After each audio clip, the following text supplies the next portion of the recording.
नमस्कार, जय हिंद students. Welcome to the study tips channel. Please हमारे चैनल को ज़्यादा से ज़्यादा सब्सक्राइब करें, शेयर करें, ताकि हम और ज़्यादा आपके लिए वीडियोस बना के अपलोड करते रहें। आज की वीडियो की खास बात यह है कि आपको आज पता लगेगा कि गवर्नमेंट आपके व्यापार को बचाने के लिए क्या कुछ कर रही है। कमेंट्स में मेरे को ज़रूर बताएं अगर आपके पास भी कोई ऐसा आइडिया है जो गवर्नमेंट को अपना कर आपके बिजनेस को बचाने के लिए करना चाहिए। तो आइए शुरू करते हैं।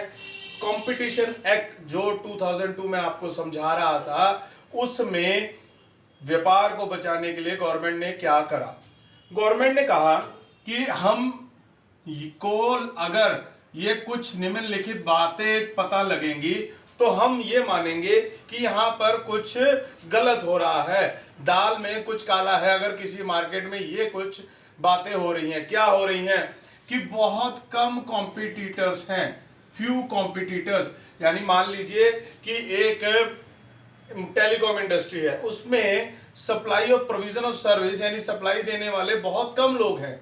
तो गवर्नमेंट सोचे कि ये क्यों हो रहा है कि इस मार्केट में जो लोग सप्लाई कर रहे हैं वो बहुत कम है, तो क्या इनके पास सभी रिसोर्सेज हैं। इन्होंने एक मोनोपोली टाइप बना ली है, तो इसको तोड़ना अवश्य है। तो अगर आप देखें कहीं भी एक मोनोपोली सी हो रही है कि वो सप्लाई सिर्फ आपके लोकल सिटी में भी कि उसी की सप्लाई सिर्फ एक ही व्यक्ति या कुछ व्यक्ति कर रहे हैं, तो पता करें ऐसा क्यों है, कहीं कुछ दाल में काला तो नहीं।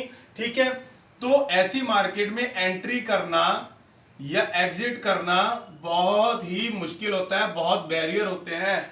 जैसे कि अगर आप कहें मैं भी इस व्यापार में आना चाहता हूं, तो वो आपको रजिस्ट्रेशन या एंट्री लेने ही नहीं देंगे, बहुत सारी फीस लगेगी, बहुत सारी कंप्लायंसेस डाल रखी होंगी। तो गवर्नमेंट का कंपटीशन है कमीशन जो है, competition commission of India students, वो देखता है कि ऐसी अगर व्यवस्था कहीं चल रही है तो इसे तोड़ना चाहिए।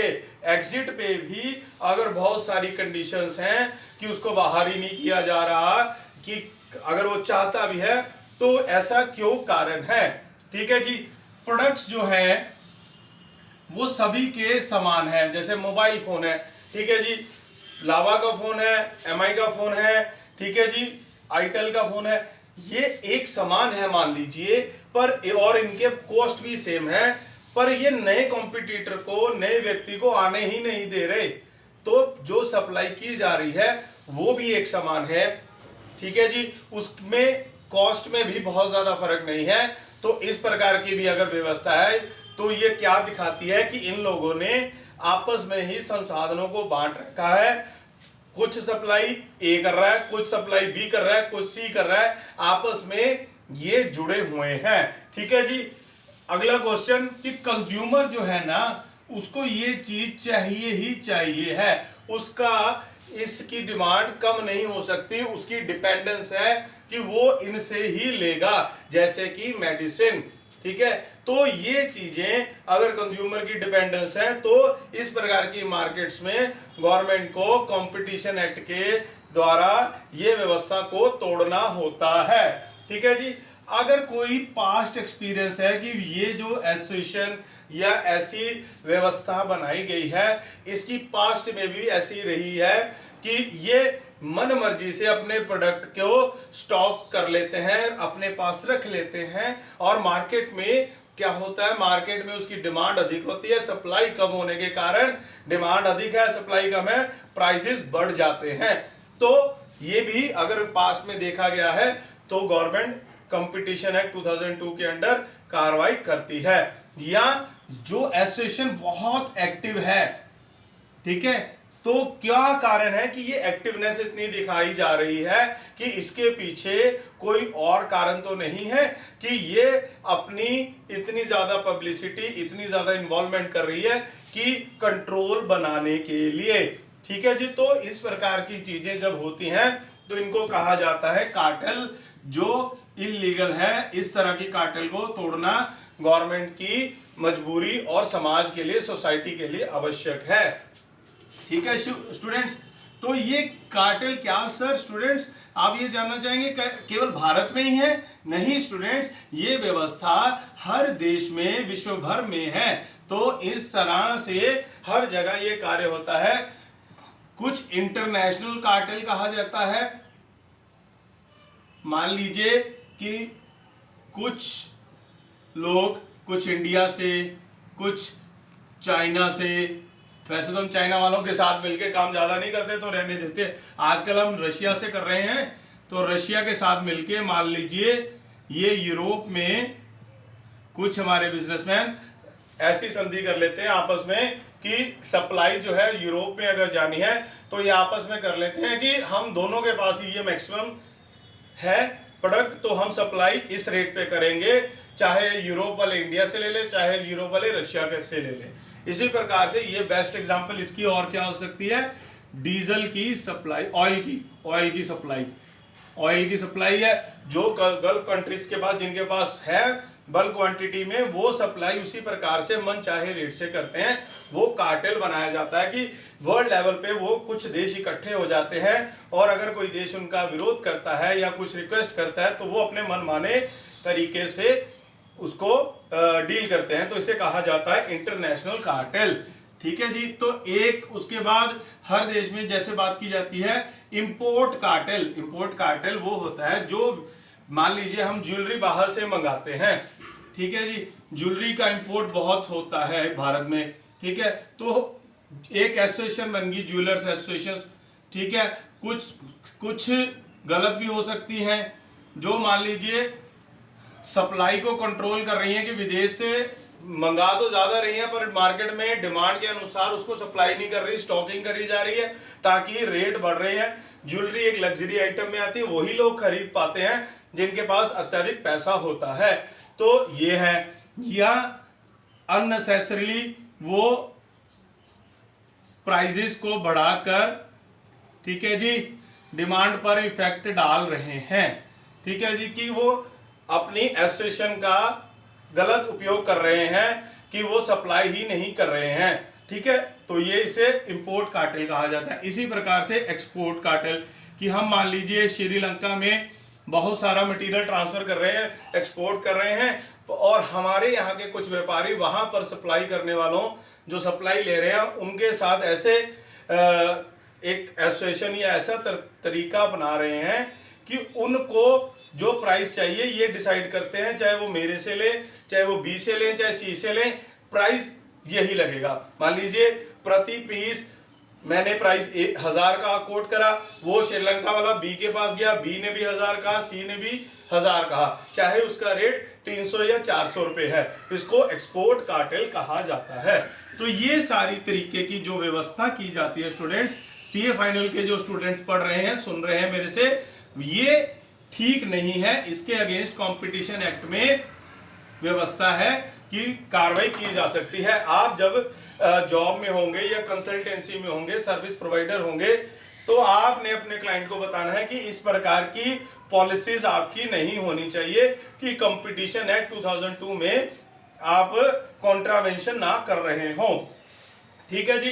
अब पॉइंट नंबर 1 भी हो गया, 2 भी हो गया। थर्ड, कंज्यूमर, बड़ा ही मजेदार शब्द है कंज्यूमर।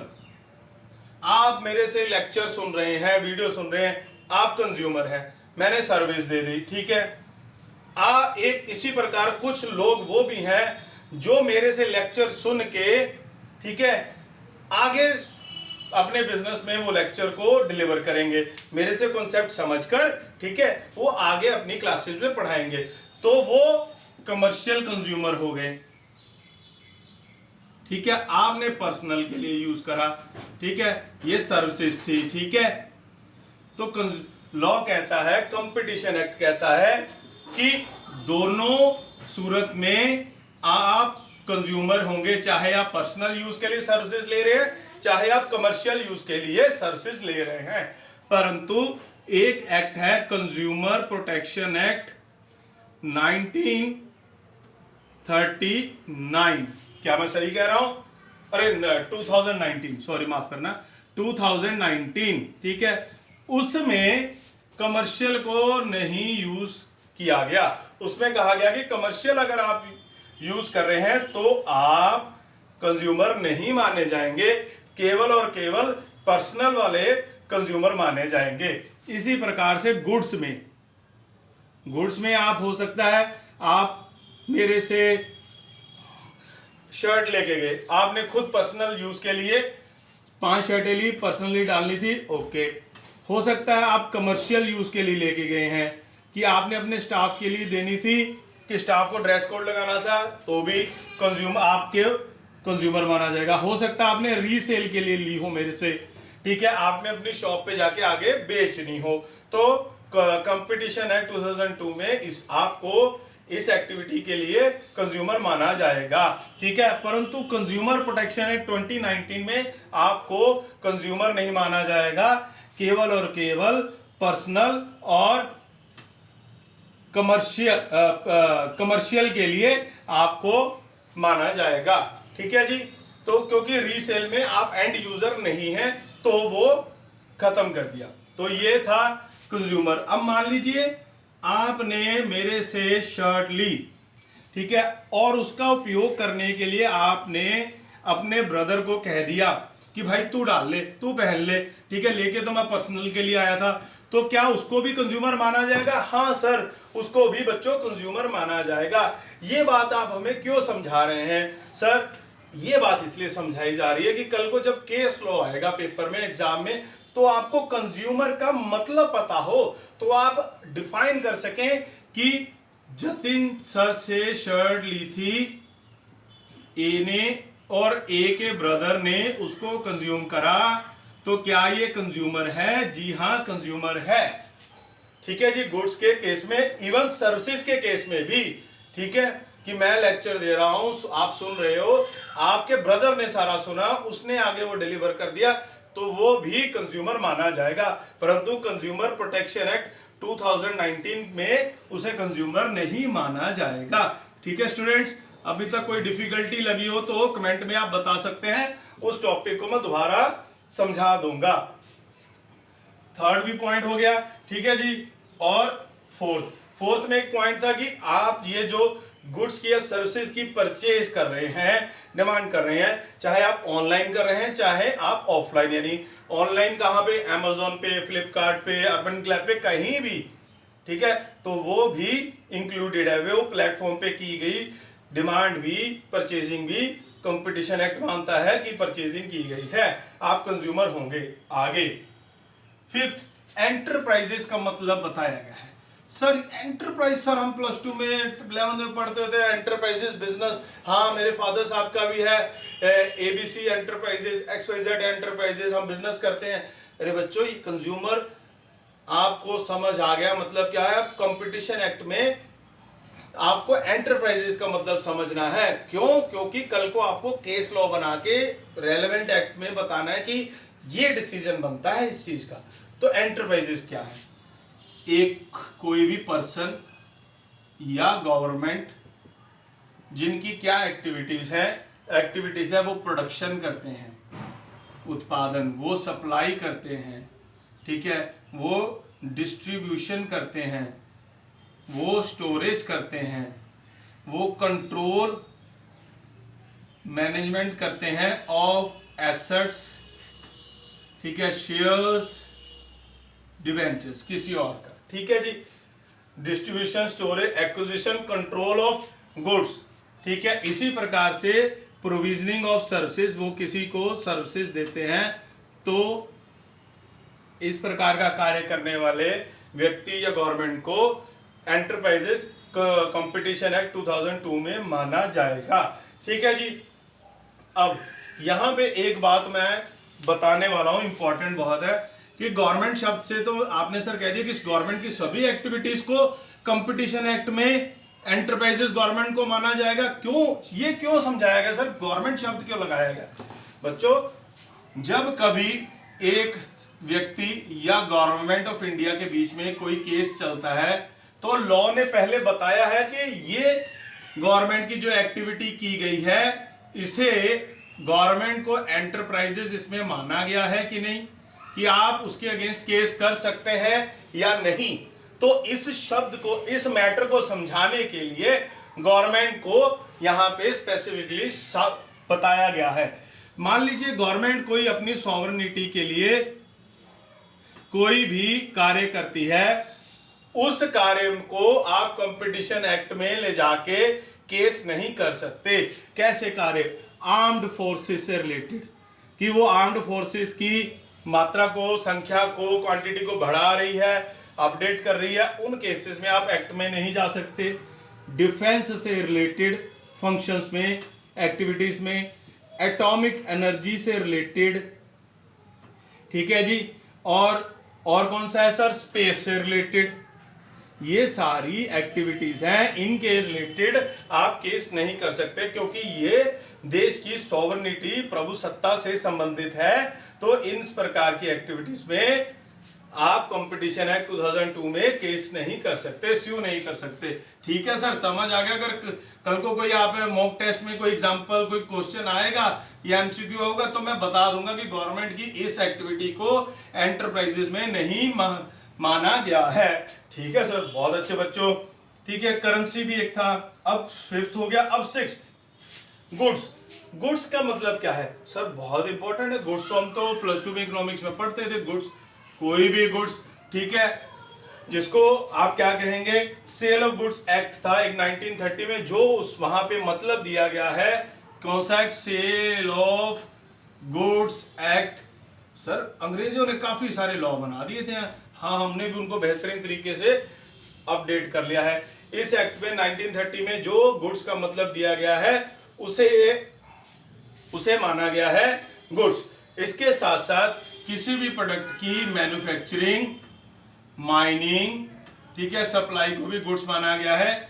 डिबेंचर्स को भी, शेयर्स को भी गुड्स माना गया है। शेयर्स में अब मैं एक बात आपको बता दूं, और साथ में स्टॉक शेयर्स। मान लीजिए किसी कंपनी ने शेयर इशू करे, ठीक है, अभी तो इशू करे थे, अभी यानी अलॉटमेंट नहीं हुई, ठीक है, तो गुड्स में जो शेयर्स अलॉट हो जाएंगे ना बच्चों, उन्हीं को गुड्स माना जाएगा। मान लीजिए कंपनी ने 1000 शेयर मिस्टर राम को इशू करे, पर अभी अलॉटमेंट कितने की हुई है? 700 शेयर्स की, तो 700 शेयर्स ही गुड्स माने जाएंगे। केस लगाने के लिए या कोई विचार करने के लिए सिर्फ 700 शेयर्स को ही माना जाएगा। अलॉट शेयर्स आफ्टर अलॉटमेंट, उन्हीं को गुड्स माना जाता है। बड़े ध्यान से रखना, कई सारे केस हैं इस कॉन्सेप्ट पे। इसी प्रकार आपने बैंक में एफडीआर कराई, फिक्स डिपॉजिट, उसकी रिसीट होती है, फिक्स डिपॉजिट रिसीट, उसे भी, उस रिसीट को भी गुड्स माना जाता है। ठीक है students, okay, thank you sir. अब जैसे सभी स्टूडेंट्स ने इनकम टैक्स एक्ट में पर्सन का मतलब सेक्शन 2 सबसेक्शन 7 में पढ़ रखा है, तो कंपटीशन एक्ट 2002 में भी पर्सन का मतलब बताया गया है। पर्सन कौन है? अरे सर, एक तो इंडिविजुअल तो होगा ही, हाँ बच्चों, एचयूएफ भी होगी, हाँ जी, कंपनी भी होगी, फर्म भी होगी, एसोसिएशन ऑफ पर्संस और body of individual whether registered और नॉट इन और आउटसाइड इंडिया। ठीक है सर, ठीक है। और क्या होती है sir? Any corporation incorporated under और by any law of central government, state government और लोकल बॉडीज, लोकल गवर्नमेंट, ठीक है, उसको भी कॉर्पोरेशन को इंडिविजुअल पर्सन माना गया है। और इसमें साथ गवर्नमेंट कंपनीज को भी यहाँ पे इस एक्ट में पर्सन के अंडर माना गया है। गवर्नमेंट कंपनी वो होती है जिसमें सेंट्रल गवर्नमेंट की मोर देन 51% होल्डिंग हो, या central government plus state government की होल्डिंग 51% से ज्यादा हो, या एक से ज्यादा स्टेट गवर्नमेंट या एक स्टेट गवर्नमेंट की होल्डिंग 51% से ज्यादा हो, या एक सेंट्रल गवर्नमेंट या प्लस कई सारी स्टेट गवर्नमेंट्स एक से ज्यादा, उनकी होल्डिंग 51% से ज्यादा हो, तो उस कंपनी को गवर्नमेंट कंपनी माना जाता है। इसी प्रकार से कोई बॉडी कॉर्पोरेट, यहां लिख देता हूं, body corporate incorporate under any law outside India, विदेश में सिंगापुर में बॉडी कॉर्पोरेट बनी, वहां के लॉ के हिसाब से, तो इस एक्ट के लिए वो और बॉडी कॉर्पोरेट भी पर्सन मानी जाएगी। ठीक है जी। और फिर हमारे यहाँ पे कोऑपरेटिव सोसाइटीज होती हैं जो registered under the cooperative societies act है। ठीक है, जैसे डेयरी वाली कई कोऑपरेटिव सोसाइटीज है दूध से रिलेटेड, तो उनको भी पर्सन माना गया है। और अंत में होता है आर्टिफिशियल जुडिशियल पर्सन, जो ऊपर किसी भी रेसिडुअल हेड में नहीं आ रहे हैं, उसे इस आर्टिफिशियल जुडिशियल पर्सन में एंटर करके मान लिया जाता है पर्सन। तो पर्सन का भी आपको मतलब समझ आ गया, अगर एग्जाम में आता है तो पर्सन का ये मतलब आपको क्लियर होना चाहिए। आप देखेंगे कि जिसकी बात हो रही है वो क्या पर्सन की परिभाषा डेफिनेशन में आ भी रहा है कि नहीं। ठीक है जी, अब 7 तक पॉइंट हो गए। अब 8th पॉइंट, ठीक है जी, मार्केट। मार्केट से क्या शब्द है? मार्केट से शब्द है वह जगह जहां पर कुछ व्यक्ति सप्लाई करते हैं गुड्स की, और कुछ व्यक्ति उसकी डिमांड करते हैं। कुछ सप्लाई कर रहे हैं, कुछ डिमांड कर रहे हैं, और इस सप्लाई डिमांड के बेसिस पे प्राइस निर्धारित होता है। इसे प्रोडक्ट मार्केट, रेलेवेंट मार्केट कहा जाता है। ठीक है स्टूडेंट्स। और प्रोडक्ट मार्केट जैसे कि आपको पता है कि एक प्रोडक्ट जैसे प्याज है, नासिक में बहुत ज़्यादा मिलते हैं, तो वो उसकी प्रोडक्ट मार्केट होगी। इसी प्रकार से ज्योग्राफिकल मार्केट उस एरिया के ज्योग्राफी के हिसाब से, अब सेब है जैसे जम्मू कश्मीर में बहुत अच्छी तरह से मिलते हैं भरपूर मात्रा में, तो उसे ज्योग्राफिकल मार्केट कहते हैं। ठीक है जी, तो ये हो गया हमारा मार्केट। हम एनालिसिस करेंगे ये क्यों मार्केट का एनालिसिस करना पड़ता है, ताकि कंपटीशन कमीशन ये देखता है कि जिस प्रोडक्ट की बात हो रही है उस प्रोडक्ट को लेके उस मार्केट में क्या कंडीशंस हैं, क्या कुछ प्रॉब्लम्स हैं, कि कंपटीशन को कितनी प्रॉब्लम हो रही है। कि मान लीजिए अगर मैंने भी सेब का कारोबार करना है, तो मैं अगर जम्मू कश्मीर में जाना चाहता हूं, क्या मुझे लैंड मिलेगी, क्या मुझे लेबर मिलेगी, क्या मुझे ऑर्डर मिलेंगे। तो इस तरह के बिजनेस करने के लिए मैं कैसी मेरे को सुविधाएं वहां मिलेंगी, क्या वहां पे कोई मोनोपोली तो नहीं है कि मेरी एंट्री या कहीं किसी की एग्जिट करने पे वहां पर मुश्किल बैरियर तो नहीं है, क्या उनके पास जो प्रोडक्ट है उनके सिमिलर कॉस्ट आ रही है, मेरी कॉस्ट ज्यादा क्यों आ रही है, कि उसके कारण कोई अंदर की बात धांधली तो नहीं है। तो ये कंपटीशन एक्ट देखता है। ठीक है जी। उसके बाद शेयर्स का मतलब समझाते हैं। अरे सर शेयर तो पता है, अरे कॉमर्स में आए हैं तो कॉमर्स में तो शेयर का मतलब पता है। शेयर कैपिटल जब किसी कंपनी की मिलती है तो वो शेयर्स कहलाई जाती है। अरे बच्चों ठीक कहा आपने। इसके साथ साथ इट इंक्लूड्स, अगर आपको कोई सिक्योरिटीज दी जाती है, जो सिक्योरिटीज के कारण आपको उस कंपनी के शेयर्स प्लस वोटिंग राइट्स मिल जाएं, तो उस सिक्योरिटीज को भी शेयर कहा जाएगा। ठीक है जी। और इसी प्रकार से ऐसे कोई स्टॉक मिल जाएं जो कन्वर्टेबल हो इनटू शेयर्स, तो इस तरह के स्टॉक को भी शेयर कहा जाएगा। ठीक है जी। तो ये बारीक डेफिनेशंस पढ़नी बहुत जरूरी है पेपर 6D के लिए। ठीक है जी। फिर उसके बाद टर्नओवर। सर टर्नओवर का मतलब, टर्नओवर देखिए, ठीक है जी, अब मेरा बिजनेस है, मान लीजिए मैं गुड्स सप्लाई कर रहा हूं, ठीक है जी, मैंने फ्रिज रेफ्रिजरेटर सप्लाई कर रहा हूं, मैं साल के 100 करोड़ के फ्रिज सप्लाई कर देता हूं, सेल कर देता हूं, और 20 करोड़ की उनकी सर्विस की मेरी कॉस्ट आ जाती है, कि लोग मेरे को 20 करोड़ रुपया मेरी अर्निंग होती है, सेल होती है, कि लोग जो मैंने फ्रिज उनको बेचे उनकी सर्विस करवाने के लिए मेरे को कॉल कराते हैं, क्योंकि एनुअल एएमसी मेरे से ले रखी है। ठीक है जी। तो ये अगर कंपटीशन कमीशन ने मान लीजिए इस प्रकार किसी भी कंपनी या बिजनेस एंटरप्राइजेस पे कोई पेनल्टी या कुछ कैलकुलेशन करनी है, तो रेलेवेंट टर्नओवर को देखा जाएगा कि अगर उसने सर्विस इंडस्ट्री में उसको पेनल्टी लगानी है तो उसकी कितनी टर्नओवर है, रेलेवेंट टर्नओवर कितनी, 20 करोड़। अगर उसने उसको गुड्स की इंडस्ट्री के लिए कि उसने कोई ऐसी धांधली करी है कि उसके गुड्स के प्राइसेस ज़्यादा हो रहे हैं, ठीक है, उसने कोई ऐसी ऑर्गेनाइजेशन बना के प्राइसेस को इम्पैक्ट करा है, सप्लाई को, डिस्ट्रीब्यूशन को, स्टोरेज को, ठीक है जी, acquisition of shares, debenture, stock, तो रेलेवेंट टर्नओवर को देखा जाएगा, ना कि पूरी 120 करोड़ की टर्नओवर को। रेलेवेंट टर्नओवर का मतलब ये है। ठीक है जी।